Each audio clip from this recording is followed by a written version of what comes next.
شروع اللہ کا نام لے کر جو بڑا مہربان نہایت رحم والا ہے۔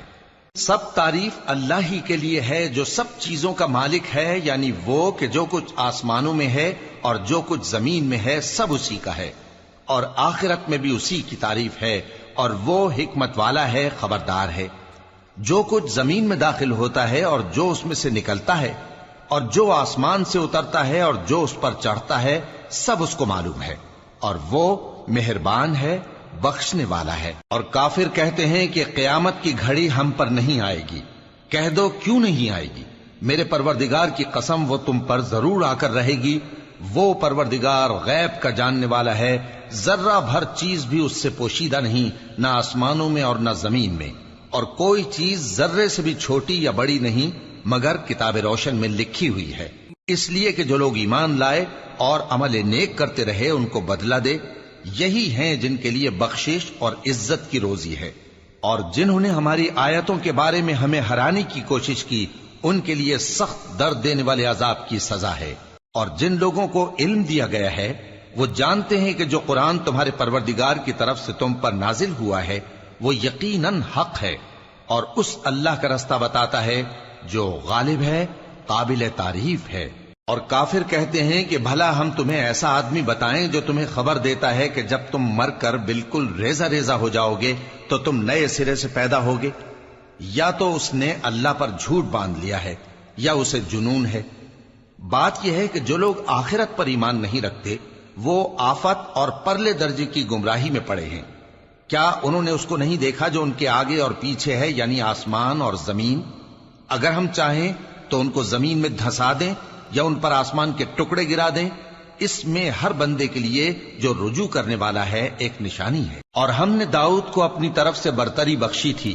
اور کہا تھا اے پہاڑوں ان کے ساتھ تسبیح کرو، اور پرندوں کو ان کا مسخر کر دیا، اور ان کے لیے ہم نے لوہے کو نرم کر دیا کہ کشادہ زرہیں بناؤ اور کڑیوں کو اندازے سے جوڑو، اور نیک عمل کرو،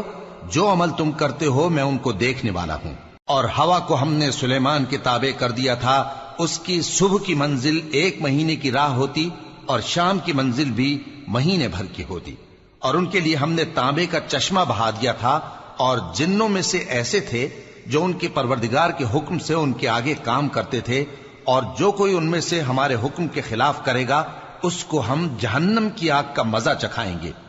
وہ جو چاہتے یہ ان کے لیے بناتے، یعنی قلعے اور تصویریں اور بڑے بڑے لگن جیسے تالاب اور دیگیں جو ایک ہی جگہ رکھی رہیں۔ اے آل داؤد شکر کرتے رہو، اور میرے بندوں میں شکر گزار تھوڑے ہیں۔ پھر جب ہم نے ان کے لیے موت کا حکم صادر کیا تو کسی چیز سے ان کا مرنا معلوم نہ ہوا مگر گھن کے کیڑے سے جو ان کے عصا کو کھاتا رہا۔ پھر جب وہ گر پڑے تب جنوں کو معلوم ہوا اور کہنے لگے کہ اگر وہ غیب جانتے ہوتے تو ذلت کی تکلیف میں نہ رہتے۔ اہل سبا کے لیے ان کے وطن میں ایک نشانی تھی، یعنی 2 باغ، ایک داہنی طرف اور ایک بائیں طرف۔ کہا گیا کہ اپنے پروردگار کا رزق کھاؤ اور اس کا شکر کرو، یہاں تمہارے رہنے کو یہ پاکیزہ علاقہ ہے اور وہاں بڑا بخشنے والا مالک۔ تو انہوں نے شکر گزاری سے منہ پھیر لیا، پس ہم نے ان پر بند توڑ سیلاب چھوڑ دیا، اور انہیں ان کے باغوں کے بدلے 2 ایسے باغ دیے جن کے میوے بدمزہ تھے اور جن میں کچھ تو جھاؤ کے پیڑ تھے اور تھوڑی سی بیریاں۔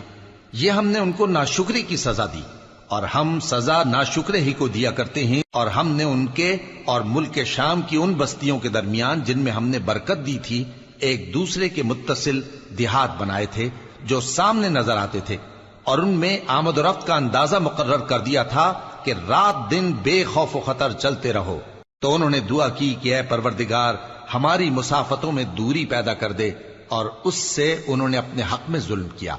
تو ہم نے انہیں نابود کر کے داستان بنا دیا اور انہیں بالکل منتشر کر دیا۔ اس میں ہر صابر و شاکر کے لیے نشانیاں ہیں۔ اور شیطان نے ان کے بارے میں اپنا خیال سچ کر دکھایا کہ مومنوں کی ایک جماعت کے سوا وہ اس کے پیچھے چل پڑے، اور اس کا ان پر کچھ زور نہ تھا، مگر ہمارا مقصود یہ تھا کہ جو لوگ آخرت میں شک رکھتے ہیں ان سے ان لوگوں کو جو اس پر ایمان رکھتے ہیں ممتاز کر دیں، اور تمہارا پروردگار ہر چیز پر نگہبان ہے۔ کہہ دو کہ جن کو تم اللہ کے سوا معبود خیال کرتے ہو ان کو بلاؤ، وہ آسمانوں اور زمین میں ذرہ بھر چیز کے بھی مالک نہیں ہیں اور نہ ان میں ان کی شرکت ہے، اور نہ ان میں سے کوئی اللہ کا مددگار ہے، اور اللہ کے ہاں کسی کے لیے سفارش فائدہ نہ دے گی مگر اس کے لیے جس کے بارے میں وہ اجازت بخشے، یہاں تک کہ جب ان کے دلوں سے اضطراب دور کر دیا جائے گا تو کہیں گے کہ تمہارے پروردگار نے کیا فرمایا ہے؟ فرشتے کہیں گے کہ حق فرمایا ہے، اور وہ عالی رتبہ ہے، گرامی قدر ہے۔ پوچھو کہ تم کو آسمانوں اور زمین سے کون رزق دیتا ہے؟ کہو کہ اللہ، اور ہم یا تم یا تو سیدھے رستے پر ہیں یا کھلم کھلا گمراہی میں۔ کہہ دو کہ نہ ہمارے گناہوں کی تم سے پرسش ہوگی اور نہ تمہارے اعمال کی ہم سے پرسش ہوگی۔ کہہ دو کہ ہمارا پروردگار ہم کو جمع کرے گا، پھر ہمارے درمیان انصاف کے ساتھ فیصلہ کر دے گا، اور وہ خوب فیصلہ کرنے والا ہے، صاحب علم ہے۔ کہو کہ مجھے وہ لوگ تو دکھاؤ جن کو تم نے اللہ کا شریک بنا کر اس کے ساتھ ملا رکھا ہے۔ کوئی نہیں، بلکہ وہی اللہ غالب ہے، حکمت والا ہے۔ اور اے محمد صلی اللہ علیہ وآلہ وسلم، ہم نے تم کو تمام لوگوں کے لیے خوشخبری سنانے والا اور ڈرانے والا بنا کر بھیجا ہے، لیکن اکثر لوگ نہیں جانتے اور کہتے ہیں اگر تم سچ کہتے ہو تو بتاؤ یہ قیامت کا وعدہ کب پورا ہوگا؟ کہہ دو کہ تم سے ایک ایسے دن کا وعدہ ہے جس سے نہ ایک گھڑی پیچھے رہو گے اور نہ آگے بڑھو گے۔ اور جو کافر ہیں وہ کہتے ہیں کہ ہم نہ تو اس قرآن کو مانیں گے اور نہ ان کتابوں کو جو اس سے پہلے کی ہیں، اور کاش ان ظالموں کو تم اس وقت دیکھو جب یہ اپنے پروردگار کے سامنے کھڑے ہوں گے اور ایک دوسرے پر الزام دھر رہے ہوں گے۔ جو لوگ کمزور سمجھے جاتے تھے وہ بڑے لوگوں سے کہیں گے کہ اگر تم نہ ہوتے تو ہم ضرور ایمان لے آتے۔ جو لوگ بڑے بن بیٹھے تھے وہ کمزوروں سے کہیں گے کہ بھلا ہم نے تم کو ہدایت سے جب وہ تمہارے پاس آ چکی تھی روکا تھا؟ نہیں، بلکہ تم ہی گناہگار تھے۔ اور کمزور لوگ ان بڑے لوگوں سے کہیں گے نہیں، بلکہ تمہاری رات دن کی چالوں نے ہمیں روک رکھا تھا جب تم ہم سے کہتے تھے کہ ہم اللہ سے کفر کریں اور اس کا شریک بنائیں۔ اور جب وہ عذاب کو دیکھیں گے تو دل میں پشیمان ہوں گے اور ہم کافروں کی گردنوں میں توق ڈال دیں گے، بس جو اعمال وہ کرتے تھے انہی کا ان کو بدلہ ملے گا۔ اور ہم نے جس بستی میں بھی کوئی ڈرانے والا بھیجا تو وہاں کے خوشحال لوگوں نے یہ ضرور کہا کہ تم لوگ جو چیز دے کر بھیجے گئے ہو ہم اس کو نہیں ماننے کے، اور یہ بھی کہنے لگے کہ ہم بہت سا مال اور اولاد رکھتے ہیں اور ہم کو عذاب نہیں ہوگا۔ کہہ دو کہ میرا رب جس کے لیے چاہتا ہے روزی فراخ کر دیتا ہے اور جس کے لیے چاہتا ہے تنگ کر دیتا ہے، لیکن اکثر لوگ نہیں جانتے۔ اور تمہارے مال اور اولاد ایسی چیز نہیں کہ تم کو ہم سے قریب کر دیں، ہاں ہمارا مقرب وہ ہے جو ایمان لایا اور عمل نیک کرتا رہا۔ ایسے ہی لوگوں کو ان کے اعمال کے سبب دگنا بدلہ ملے گا اور وہ امن و چین سے بلند و بالا عمارتوں میں رہیں گے۔ جو لوگ ہماری آیتوں کے سلسلے میں ہمیں ہرانے کی کوشش کرتے ہیں وہ گرفتار عذاب کیے جائیں گے۔ کہہ دو کہ میرا پروردگار اپنے بندوں میں سے جس کے لیے چاہتا ہے روزی فراخ کر دیتا ہے اور جس کے لیے چاہتا ہے تنگ کر دیتا ہے، اور تم جو چیز خرچ کرو گے وہ اس کا تمہیں عوض دے گا، وہ سب سے اچھا رزق دینے والا ہے۔ اور جس دن وہ ان سب کو جمع کرے گا پھر فرشتوں سے فرمائے گا کیا یہ لوگ تم کو پوجا کرتے تھے؟ وہ کہیں گے تو پاک ہے، تو ہی ہمارا دوست ہے، نہ کہ یہ، بلکہ یہ جنات کو پوجا کرتے تھے اور اکثر انہی کو مانتے تھے۔ تو آج تم میں سے کوئی کسی کو نفع اور نقصان پہنچانے کا اختیار نہیں رکھتا، اور ہم ظالموں سے کہیں گے کہ اب دوزخ کے عذاب کا جس کو تم جھوٹ سمجھتے تھے مزہ چکھو۔ اور جب ان کو ہماری روشن آیتیں پڑھ کر سنائی جاتی ہیں تو کہتے ہیں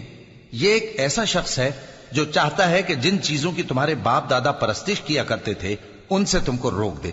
اور یہ بھی کہتے ہیں کہ یہ قرآن محض جھوٹ ہے جو اپنی طرف سے بنا لیا گیا ہے، اور کافروں کے پاس جب حق آیا تو اس کے بارے میں کہنے لگے کہ یہ تو کھلا جادو ہے۔ اور ہم نے نہ تو ان مشرکوں کو کتابیں دیں جن کو یہ پڑھتے ہوں، اور اے نبی صلی اللہ علیہ وآلہ وسلم نہ تم سے پہلے ان کی طرف کوئی ڈرانے والا بھیجا،